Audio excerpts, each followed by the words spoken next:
உழவர் உழைப்பாளர் கட்சி மட்டுமல்ல, இன்னைக்கு நாட்டில் தமிழக மக்களின் நலன் காக்கின்ற எல்லா கூட்டமைப்புகளும் இன்றைக்கு தேசிய ஜனநாயக கூட்டணிக்கு ஆதரவு தந்து கொண்டிருக்கிறார்கள். அந்த வகையில் இன்றைக்கு திரு வேட்டவலம் மணிகண்டன் அவர்கள், மீனவர் அமைப்பை சேர்ந்தவர்கள், இன்னும் என்னை 2 தினங்களுக்கு முன்பாக மேலூர் முத்திரையர் கூட்டமைப்பு சங்கத்தை சேர்ந்தவர்கள், சுந்தரபாண்டி என்பவர் கோஆர்டினேட்டர், அவரும் உள்பட நிறைய பேர் இன்றைக்கு ஆதரவு சொல்லிக் கொண்டே இருக்கிறார்கள். அவர்களுக்கு எனது மனமார்ந்த நன்றியை நான் தெரிவித்துக் கொள்கிறேன்.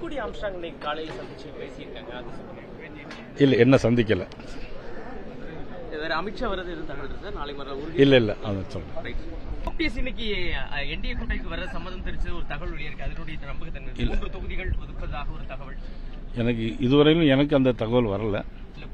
புதிய தமிழகம் ஒரு பக்கம் நாங்க என்டிஏ கூட்டணியில தான் தொடர்றோம், எங்களுக்கு பிரதமர் வரும்பொழுது அழைப்பு இல்ல, வரக்கூடிய நாட்களில் இதனால நடக்கலாம்னு சொல்லிட்டு அவர் இன்னைக்கு கிருஷ்ணசாமி அவர்கள் பேட்டி கொடுத்திருக்காரு. மதிப்புக்குரிய டாக்டர் கிருஷ்ணசாமி அவர்கள் என்னுடைய நெருங்கிய நண்பர். அவர் அப்படி சொல்லும்போது நான் அதை வரவேற்கிறேன்.